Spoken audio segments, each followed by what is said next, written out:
આવતીકાલ 26 એપ્રિલના દિવસે જિલ્લા તાલુકા પંચાયતની અને બોડેલી નગરપાલિકાની ચૂંટણીઓ યોજાઈ રહી છે.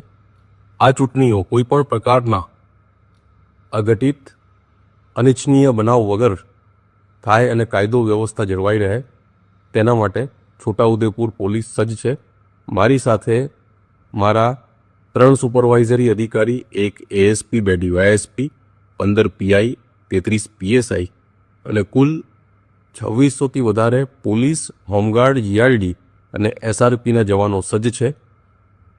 અમે સંપૂર્ણ રીતે ભરોસો અપાવીએ છીએ કે ન્યાયી અને નિષ્પક્ષ રીતે ચૂંટણી પ્રક્રિયા કરવામાં આવશે અને પૂરેપૂરો કાયદો વ્યવસ્થાની જાળવણી કરવામાં આવશે.